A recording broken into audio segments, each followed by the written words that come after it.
जय जय श्री राधे श्याम, जय जय श्री राधे कृष्णा।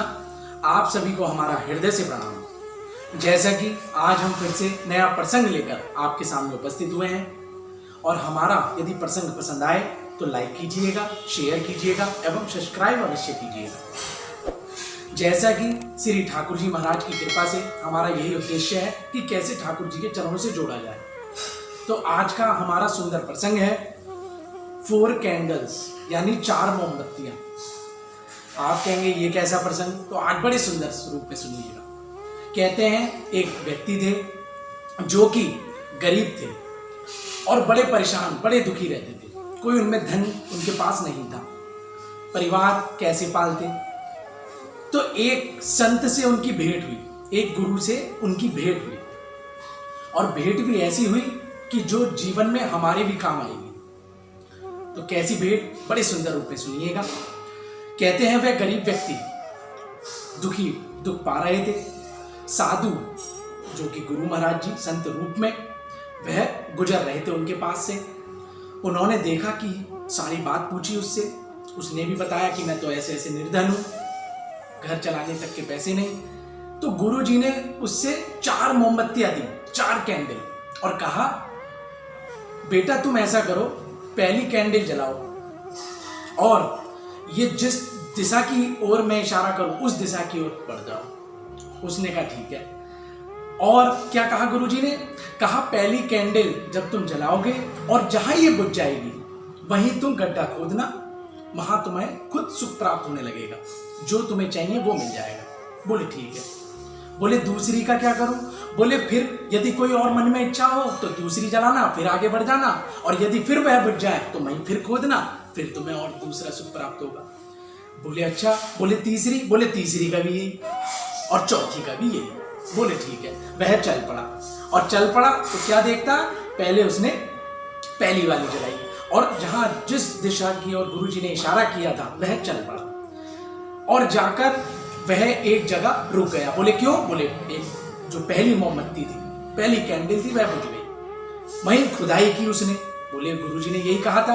वहां जो खुदाई की तो वहां तो उसे धन का कलश मिला, बड़ा सुंदर धन का कलश भरा हुआ। उसकी तो दिन खुशी से पार ना पा सका।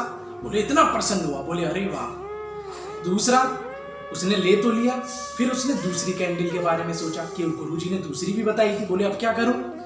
बोले दूसरी को भी जलाया, फिर और आगे बढ़ गया। बोले जो आगे बढ़ा तो क्या परिणाम देखा।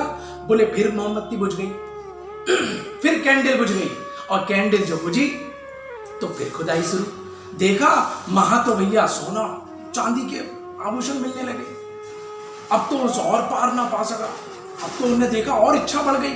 बोले जब पहले दूसरे में ये हो गया, बोले तीसरे में तो यानी तीसरे में तो और कुछ ना कुछ बढ़िया होगा। बोले फिर इच्छा जागृत हो गई, फिर तीसरी कैंडल जलाई और फिर आगे बढ़ गया। और जो इस बार बढ़ा आगे तो फिर यो आगे बढ़ के जो कैंडल बुझ गई। और बुझकर क्या परिणाम हुआ। बोले फिर खुदाई की और जो देखा कि वहां तो रतन, नग, माणिक, अलग अलग आहार उसे प्राप्त हुए। लेकिन उसकी भूख अभी भी शांत नहीं हुई, उसकी भूख अभी भी शांत नहीं हुई। उसने चौथी कैंडल भी जला दी, लेकिन चौथी कैंडल में गुरुजी ने एक उसे संकेत कर दिया था। बोले क्या संकेत। बोले तुम चौथी कैंडल जला के आगे जाओगे तो ये ध्यान रखना कि तुम कोई विपत्ति में पड़ सकते हो, तुम कोई विपत्ति में पड़ सकते हो। बोले इसलिए बड़ा ध्यान रखना। उस गुरुजी ने ये बात कह दी थी, लेकिन उसने सोचा कि गुरुजी ने ये बात इसलिए कही होगी कि इससे भी बड़ी कोई चीज मुझे प्राप्त होने वाली होगी, तो जने गुरुजी क्यों रोक रहे। उसके मन में ये शंका आ गई और परिणाम ये हुआ कि वह चौथी कैंडल जलाकर भी आगे बढ़ तो गया। देखा एक गुफा दिखाई दी, गुफा में अंदर गया और फिर नीचे अंधेरे में जाता रहा। जाकर क्या देखा, वहीं एक व्यक्ति जो कि चक्की चला रहा था। उसने कहा आओ भैया आओ, यहीं आओ। बोले क्या बात। बोले आप यहाँ कैसे। बोले मोमबत्ती वाले व्यक्ति ने चक्की वाले से कहा, जो चक्की चला रहा था, बोले भैया मैं भी तुम्हारी तरह फंस गया यहाँ के। बोले कैसे?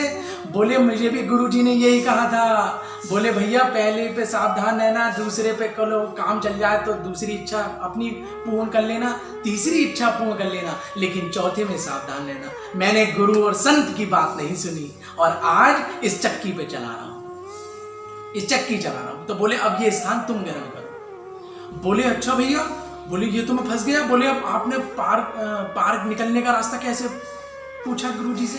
बोले गुरुजी ने ये कहा था कि जब तुमसे भी बड़ा कोई लोभी, तुमसे भी बड़ा कोई लालची यहाँ आ जाएगा, उस समय तुम्हारा तो वहां समय खत्म हो जाएगा चक्की चलाने का, अब उसका शुरू हो जाएगा। बोले भैया हम तो चले और चक्की तुम संभालो। बोले अब तुम कैसे निकलोगे? बोले अब तुमसे भी कोई बड़ा लालची आए। तो जीवन में याद रखा जाए कि गुरु महाराज जी, श्री ठाकुर महाराज जी, श्री हरि कृपा हमेशा किसी ना किसी रूप में बरस रही है, लेकिन हमें पहचानना होगा। बस ये ना हो जाए कि एक के बाद दूसरी इच्छा, दूसरी के बाद तीसरी इच्छा और तीसरी के बाद जो चौथी इच्छा हो, उसमें हम फंसे रह जाएं, जैसे वह आदमी चक्की चलाता फंसा रह गया। तो आज हमारा यही सुंदर प्रसंग था, जिससे समझा जाए कि ठाकुर जी की कृपा निरंतर बरस रही है, लेकिन पहचानना होगा और लोभी नहीं बनना होगा। लोभी नहीं बने उस व्यक्ति की तरह, लालची नहीं। यदि लालची बने तो परिणाम दुष्परिणाम में बदल जाएगा। जय जय श्री राधे श्याम, जय जय श्री राधे कृष्ण।